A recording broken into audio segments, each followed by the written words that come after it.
listening to the Betmaker Show. This is the odds to win the BMW Championship FedEx Cup Playoff analysis and picks preview for Monday, August 24th, 2020. And now, live from Las Vegas, the host of the Betmaker Show, Brian Blessing.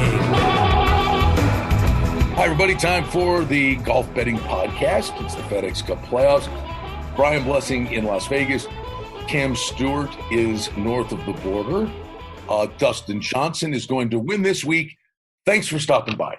Hope you enjoyed the golf betting podcast. Exactly. That's it. That DJ, he gone. Really? I mean, honestly, we're not chalk eaters. We're not chalk eaters. No. It's actually funny. There's two guys that I like, and Dustin Johnson's 8-1, and John Rahm's 10-1. I was thinking I could get Rahm at like 18. Like, no, it's just. Well, there's one favorite one in the quote unquote favorite range. Yeah. The only guy I'd consider in the favorite range, and then of course we're going to take a swing, was Berger.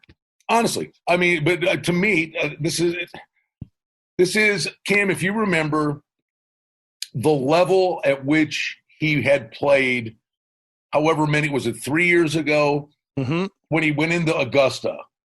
I mean, he was unbeatable. He was like what we just saw. He had a stretch like that where this is not a fair fight, and he fell down the stairs. Remember that? And he missed the Masters. I do remember. But it was like down the stairs. Right. But it was literally like, why are we wasting our time talking about this? He's going to win this. And the funny thing is, he plays a fade, and Augusta set up for guys to play a draw, but it didn't matter. And I mean, if he's hammering the driver and hitting every fairway, and he says, I found something on Wednesday, and I figured the putter out on Thursday. Well, he ain't searching for nothing now. The thing is, though, to play devil's advocate, Dustin Johnson's done this before. I agree. Like the guy, like if he shows up with any type of form that he had this week, he's a lock at 8-1. But he's also sometimes he can be flaky. He's just one of those guys. He could lose it for a bit. His putting this week was phenomenal, though. It was the best I've seen in so long. And you're right. Like everything was easy. Off the tee, fairways. Like, remember before when he had that tournament with the lead and he held on to win? He was all over the place. He actually got lucky. A ball hit like a mound instead of bouncing into the water. It kind of came back. So, no, but this was easy. Like, when you beat a guy by double digits, that's Tiger-esque. So, I just don't know. Like, is he the type of guy to go out and have a little bit of fun? And we don't know what he's doing with the BMW Championship, or after Brooks Koepka kind of called him. Is this like a mission to destroy everybody now? Quietly. I didn't think about that. Well, the thing is, I don't think he really cares because he's kind of a docile guy. But in the back of your mind, if a guy that your working out partner and friend kind of takes a subtle shot at you, I don't think Koepka meant it. He just picked his words poorly. But it's still something. If somebody said that about you, you'd be okay. Like I could forgive you, but I'm not going to really forget about like you talking about my one major. I am absolutely with you on that. I think that's a great point. Now, I would say this to you. Scheffler shoots 59. Dustin Johnson screwed up because I am not kidding you. With ease, he could have shot 57. Oh, easily. I know. I mean, it was 9 under after 9, and he literally had. I think he squandered at least 5 holes where he had 90 yards or 100 yards coming in, and left it 20 feet away instead of 6 or 8 feet. And then, of course, 18 is a par 5. He didn't even get the 59. But that round of golf was, honestly, God, I'm like 57's in play. Oh, for sure it is. The easiest hole at the par 5 didn't get that done. No, when he made the turn at 27, which is another PGA record, I thought he was going to shoot like a 56 or 50. 56 didn't even surprise me. I'm like, the way this guy's playing, he'll drive a green on a par 4 and, knock in another eagle. And then he'll do the same on a par 5, and he'll on the closing hole, which is the easiest hole on the course, he'll do that again. Like, that's the thing. Like, when this guy's in the zone, he's in the zone. And he did it quietly. Like, I got to hand it to DJ, like, he was a guy, when Morikawa won, he was lingering and didn't put in his best effort. He basically said, I played okay. I played a pretty good round of golf. It's just Colin played great. And now, since, it's weird. Dustin Johnson's just one of those guys. I don't think he really cares. He's, Wayne Gretzky's his father-in-law. He's married to Paulina Gretzky. He's probably having lots of sex, lots of good food, lots of life. You know what I mean? He doesn't have to hang out with the get-along gang on the yacht. He's already living the good life, right? But when he wants to win, he doesn't have to talk about it. He just does it. He has that type of personality. You know what I'm saying? Cam, he's a quiet killer. Well, the winning streak of winning a tournament every year is remarkable. It is. Whatever. We got other guys. I mean, let's move on from it. But who do you take? Like, that's the thing. Rory McIlroy's in horrible form. No, that's what I'm saying. Like, pass. Like, I'll fade him. Xander Schauffele he just makes money. He doesn't really seem to get over the hump. No, something's not right with him. Yeah. Webb Simpson's a good golfer, but you're right. Berger's the guy. Like, the fact that Patrick Cantlay is 30-1. Like, I used to bet this guy all the time. I think I may fade him for the rest of till he gets better. Like, this guy doesn't even make cuts, and you're putting him at 30-1. Anyway, that's nuts. I've got a guy. I'm looking because Kisner's playing well. No, I got a guy. Yeah, Kisner is playing good. Now here, I'm going to step up to the plate. And the funny thing is, I guess kind of like, it's fine. He's kind of an ATM machine. But you know what? This is the week I'm going to actually say I give Victor Hovland a shot. And you know what he did Sunday, Cam? He shot 29 on the front. Right on the final round. And then on the back, he comes back 1 over par on the back. He shoots 65, but he was sitting there with a chance at a 61. He took a double on one hole. I think, and honestly, finally, I think the price is more reflective and fair for what would make me want to play this guy. Yeah, I have no problem with Hovland at 45. I actually thought you might go to Louis at 55, who's playing a lot better. I swear to God, we are so much on the same page. It's so funny. It's because what I've got written down, it's Johnson to me. And the guys I've got written down I would consider Berger would be the threat. Hovland is a shot. I'm willing to forgive Horschel he missed the cut. But don't forget, he just got the punch to the gut where he had a chance to win, and I'm sure he felt like maybe he gave it away, and maybe he had an adverse reaction, and Horschel's a bounce-back kind of guy. And then the only other name I've got written down, Isaiah, and it's a hunch play, and if you watched, I don't know if you watched the end, there was the rain delay, but it was actually pretty dramatic at the end because, I mean, the kind of cake that's on the line. Berger comes out, and he's in the swale on 18. And he's got to get up and down to be solo third, which is what? $500,000? A lot of cash, yeah. A lot of cake, right? And he has to hit a line drive into the hill, pop it in the air, and stop it that no one was able to do the entire week, and he did it. He got up and down for birdie, finished solo third. And then the other one is they're literally in the dark because they were hitting the ball from the fairway in 18, and the player's like, is it on the green? They couldn't see. It was so dark, right? But Louis had to birdie 18. There are only 6 guys left to golf, and Louis had to birdie 18 to become number 70 to advance to Chicago and knock Doc Redman out. And Louis had it was an easy 45-foot two-putt, but he slid it by, and he had a 4-footer to make it, and he did. And the sigh of relief and the fist bump with his caddy. Louis gets in at 70, and he's the last guy in. Jim Herman was the last guy to make the cut 2 weeks ago and won the tournament. So I think you do take a little flyer with Louis. Yeah, no, Louis is a guy that I'm looking at. This is the thing, like, how do we bet Dustin Johnson at 8-1? Let's talk strategy. You can't take him at the start of the tournament. Yes, you can. You can you?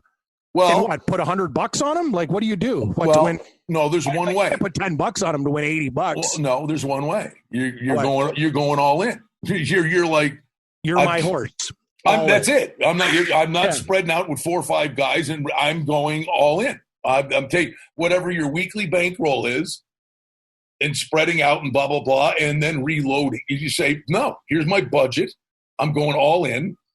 And you dump the truck on them. And at the end of the day, you sit there and go, I normally bet whatever. I normally bet $100 on a golf tournament. And, if a 35 or 40 to 1 guy wins, my average return on investment still gets whittled down to, 8, 10 to 1. You just take your entire bankroll and put it on the guy. You're right. I got to be honest with you. I don't want to take any more of my bankroll and bet Sanjay Im or any of these other turkeys. Like Ty Hatton, he's another guy. He can go jump in the lake. I have this guy top 20, and the guy fades on Sunday after a wicked Saturday. It's just so annoying. But anyway, I think another guy that needs to be considered for top 10, Alex Noren's starting to figure it out. He's 70 to 1. When I look at guys, the 3 guys I pinpointed are exactly your guys. Kisner I like, but I don't know. He just seems to, he's third, he's right there. But Hovland, Louis, and Alex Noren, 45, 55, and 70. Those are guys that I like. Betmaker, let's make some money tonight. For outstanding information and special offerings and promotions, we invite you and encourage you to sign up for our newsletter today simply by going to the website at betmaker.com. And the other thing, I guess, but what you do is go to the FedEx PGA Tour.com, FedEx Cup standings, and know that the top 30 make it to East Lake. Now, with triple points, if you finish top 3, you're hard pressed not to get there. But you're sitting and looking at guys, with a chance like Charlie. If you think who'd you just say was driving you nuts? Hatton. Oh, Hatton. I mean, how about Charlie Hoffman? He's 77th now. He's out. I know. He's done. He must have missed. Honest to God, he's a taller Shea Reavie. Or Shez Reavie. It's like, my God. I mean, there's so many. Honestly, it should be Shea. It's not Shez. Please. Yeah, you're moving to Montreal now. Shea Reavie. Avec Shea Reavie. We'll go to old Montreal. Tabernacle. There you go. Shea Reavie will, Remember the week? C'est la vie, Shea Reavie, c'est la vie. Yeah, all I did was take my loonies and throw them in the lake. Remember that time we went with Shea Reavie? Oh, dude, I'm like, why this week? The guy's on fire. Me and Blessing go wild on Reavie. Yeah, him and his hat, they're nowhere to be found, but he went hiding. But anyway, I can agree with you on Hovland. Here's the thing, Brian. I know it's just like Dustin Johnson, but can he replicate it? Can he go out and do it again? He can. You even said to me before the show, and we don't talk about our picks. That's why I knew Louis was going to be a guy that we'd both look at. But you even said 4 or 5 to 1. That's when you beat it. When you beat down a field. I think you're saying you're telling me 8 to 1 is good. 8's an overlay. 8 is Cam. These guys all. There's a lot of money on the line. Yes. Right? There's a lot of guys. You're saying he wants to hook up. Wayner's doing pretty well with his whiskey line. No. The money means nothing to Dustin Johnson. But I'm saying, listen, to the, Kisner. Did you see Kisner's quote? Great. The money? Yeah, he said, when Dustin Johnson plays like that, he said, I've been watching golf for 25 years. Yeah. Right? He said, when Dustin Johnson plays like that, he said, I'm all about trying to get money in my bank account, and I'm getting out of his way. That's what he said. Well, he did a good job. He finished 4th. He made some good money. But I mean, Harris English, oh my God, he said I can't play any better, and he's killing me. So here's the thing: he wins by 11, right? I'm just saying, if he comes back with anything close to this, he wins by a shot or two, or he's a contender. If he comes back like this, he murders them. No, he murders them again. Yeah. So talk about the gap of regression he can have this week and still win the tournament. Yeah. So I guess basically what we're going to do, you say you're going to go all in on Dustin Johnson, but we have to find guys to attack with matchup bets. And who are some of the guys that like let's like Cantlay's a guy. Cantlay's a guy I'm going to fade. I think McIlroy we have to continue to fade. Schauffele is a guy he could be there, but he'll be favored in a matchup bet probably. Like play on Noren. Yeah, I'll tell you who's playing good. And Louis and Hovland. I think that depending on who he's playing, I think the Harry Higgs thing's a nice story. Yeah, Higgs is good. By the way, who is another guy? He also had to birdie 18 to get in, and let's see, he's got to be right at the very bottom. Let's see, I'm looking, checking. Bing, bing, bing, bing. Louis is 70. Yep, he's 66. Kokrak had to. Jason Kokrak's playing well. But Kokrak had to birdie. Yes, 18. He eagled. I'm sorry. Yes. Thank you. Because they said, if he birdies, he's going to make it to Chicago. And then they go, oh, no, wait, he's got to eagle it. And he did. Yeah, I like Kokrak. I think he's I'm going to be honest with you. This guy's in good form right now. Like he's had back-to-back like top 20s. He's playing well. The guy's getting close. He's 125-1. So there's certain guys that I think you just got to play, top 10s, top 20s, and hope for the best. But yeah, you're right. It's Dustin's world. We're just living in it. But all right, and anybody would listening to this go, and we sat there and rattled off all this stuff, and this guy he got an up and down, and this guy hit it from here. And we know all this stuff. Yeah, we have no life, and we watch the golf, and then at the end of the podcast, I go, you guys are idiots. There's only one guy playing in this tournament that's won here before. There's only one. Because they haven't played here in 17 years, and it was Jim Furyk. Jim Furyk won the U.S. Open, and he didn't make it. But the only other guy that's won in recently, Bryson DeChambeau won the U.S. Amateur here. I'm not betting him. I know, but at least I'm mentioning it. At least I'm mentioning it. About this, we can't bet everyone. If we're taking Dustin Johnson at 8. I liked Rahm at 10. Like I can't. Like I got some decisions to make this week. It's going to be matchup bets galore for me. But honestly, I got to be honest with you, bud. I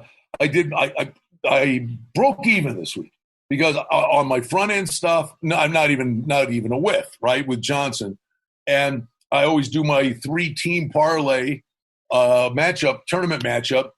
Had 2 of the 3, and I walked in front of the Scotty Scheffler bus. I had Wolf against Scheffler, so that cost me. But I basically got out, and that's the beauty of the chances I got out and got all my money back and broke even in matchups yesterday. Played Johnson over English, and normally you're like, well, he's going to protect and shoot at the middle of the green. Final round. But I'm like, I'm sorry. After 3 days of watching that, I'm like, are you kidding me? And it was like, he was only minus 20, and then the other guy, I lucked out. I took Bubba against Danny Lee, who Bubba came back and then took a double on 16, but Danny Lee really imploded at the end. So I lucked out there. So matchups are part of the equation. I'm with you.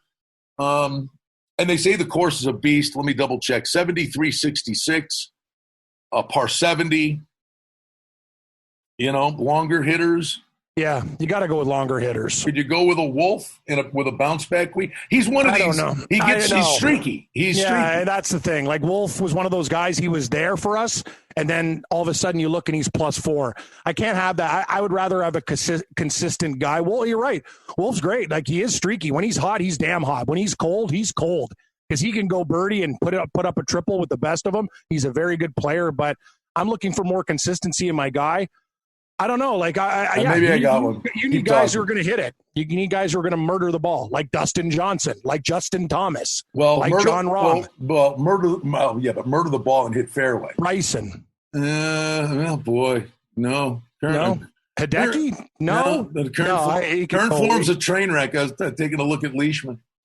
No, I'm done. No Leishman. Good. I mean, my God. I mean, he will not make the card. He's missed the last 2 cuts. Yeah. Like Richie Morensky hits. Like if you're going to go like, I admire us for trying, but we really no. Wait, Cam. I mean, I was joking. I will say this. I was joking, but I wasn't. It's Dustin Johnson. Yeah. Okay. Well, just bet Dustin Johnson. Like that's the thing. Like yeah, if he shows up, like you're right, with 50% of the form that he had last week, he'll win. That's the crazy thing. I'm just saying he's not going to come back with 50%, right? I mean, honestly, even if he comes back, okay, 70% of what we saw last week is good enough to have him in the hunt on the back nine Sunday. For sure. 70%. I'm going to say the best, like, crazy bomb out there, like 125, is Kokrak for form. Yeah. That's what I'm saying. So he's a guy that I'm going to probably establish in some top 20s and stuff. He's 125 to 1. You're going to get a nice price on it. But by the way, Chalk's winning this week. It's pretty simple. By the way, it's been musical chairs, right? I mean, my God, in the last 7 weeks, how many times has there been a change at the number one ranked player in the world? Yeah, every week. I think he's going to run away and hide. I think DJ, for sure. Well, he could win the next two, and he's number one for a long time because he'll build up such a cushion. Yeah, no, what he did to some of the best players in the world was baffling. It was shocking, and yeah, it's what we said, but Brian, it was Tiger-esque. He was putting his head down. He was putting his head down when he blocked the wedge, and it was 18 feet from the hole. Oh, I know. Like he was miserable. I mean, it's his driver camp. Listen, if he's pumping. He drove like Dustin Johnson, but he literally hit the fairway. No, he hit the fairways like Todd, like Brendan Todd. I know. I mean, but only 70 yards farther. But the thing is, he's hitting gap wedges, 9 irons, and the other guys are hitting 6 and 7. And another thing is, now he's got that little stinger going off the tee too. You saw that too with his irons and 3-wood. Like everything was there. Yeah, his tee game was stupid. How accurate he was, I was just like, wow, this guy's not missing fairways today. Well, hey, we go through the plight, the travails of a guy like Jordan Spieth. Mm-hmm. I mean, the way Rory McIlroy drives the ball. What's the difference between Rory McIlroy and Dustin Johnson? Dustin Johnson in the last 4 years has become one of the top 3 wedge players in the game. Mm-hmm. Yeah, that's the thing. Like Rory McIlroy, like you look at him, Dustin Johnson has the driving of Rory McIlroy, and Rory McIlroy's wedge and putting game are not even in Dustin Johnson's league. Enough said. Rory McIlroy he can't putt, and inside 150 he needs work. He's got the wedge game of Shea Ravi. Shea Ravi. or Juice Newton. Brian Blessing avec Shea Ravi. Yeah, and I'm done with Shea Ravi, by the way. He can take a dip in the lake. Like, you're right. I'm just looking at this odds board. Like Cantlay is another guy. Like Lisa, when I bet golf, she's like, why do you bet that guy all the time? Like I got to start listening to her because that guy, I don't know what his problem is, but he's just not playing very well, too. Patrick Reed, I'm going to be honest, Brian, Patrick Reed really let me down this week. I thought it was a great week for him. He just couldn't get over the hump. He made the cut. He just did nothing. Like, you know what I mean? I needed a top 20. It's just, I'm not going to lie, I didn't have a great week in golf. But I've had a great year, but last week was just, things didn't work out. The top 20s didn't go anywhere. Like, I wish I had Dustin Johnson, but nothing. Like, I had no piece I honestly whatsoever. By the way. Very mad at myself, too, because you know what? There's instances in your life. Lisa said that too. We were watching golf. She goes, Dustin looks different. She goes, he looks really confident. He's got that swagger back. And I should have listened more. I'm like, yeah, damn it. Like, it's funny, Brian. Like, the eye test, like you could start to see, like, Dustin Johnson when he's kind of like, because he's always got that kind of monotone, I don't give a crap about anything attitude. No. But he had more of like a sheriff kind of like, I'm going to kill you. Oh, the walk. Confidence. No, it's the walk. Yeah. His sheriff like strut. Like, it's like you guys are bringing a squirt gun to a bazooka fight. Exactly. Yeah. He's going to blow your face off with an Uzi. Exactly. All right. By the way, just let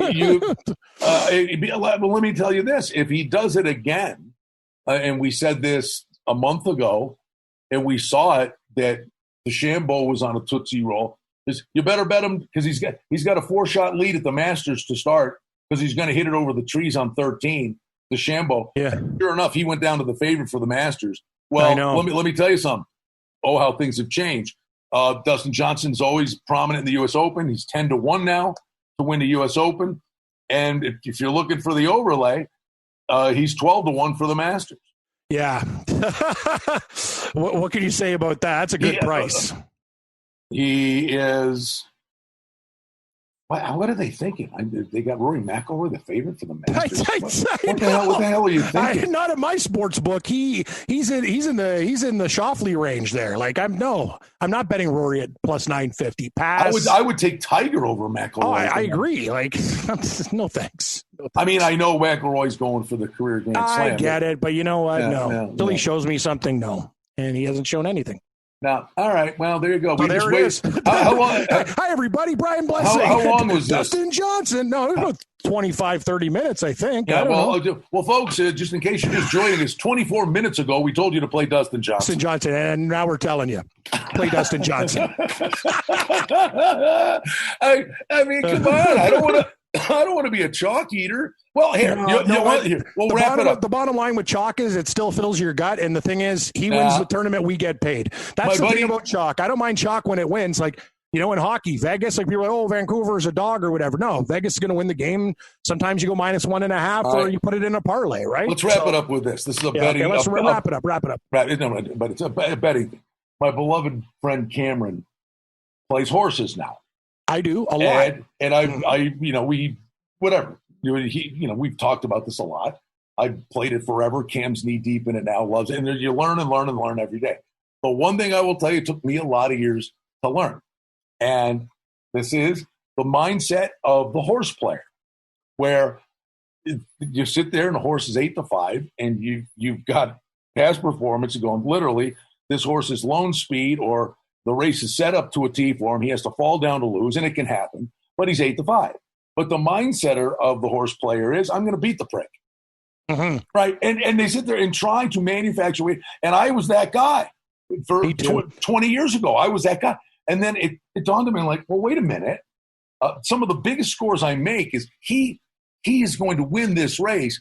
I'm not clowning around. I'm going to find the long shot, because he's going to rip the heart out of the good horse during the race. I'm going to find the long shot that'll just keep running, and I'll get a big exacta or something. But I'm not going to step four. I'll just bet the guy to win, or single him in a pick four.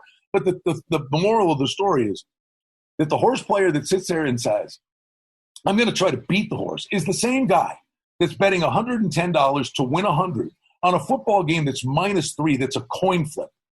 But you're trying to beat something is going to win. Dustin Johnson. That's the moral of the story. Yeah, well said. Very well said. No, you're right. I don't want to get in front of this train after what I saw. I think I'll be a passenger on the train. I don't want to get flattened. Then we'll wrap it up with this. All aboard! Yeah, we're aboard, buddy. Well, let's do it.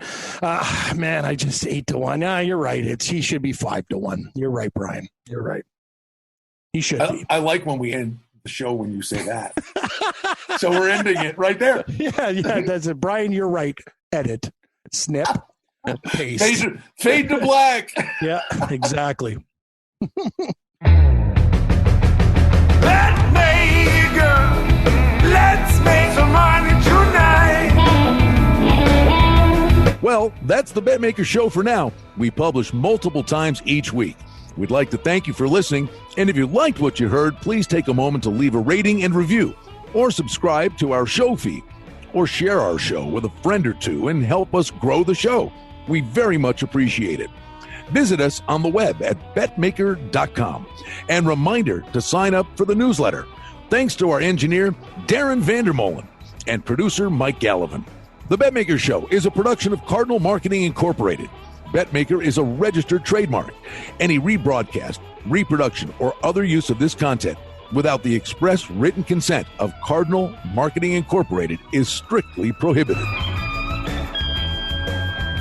The handicapping and sports odds information contained on this podcast is for entertainment purposes only.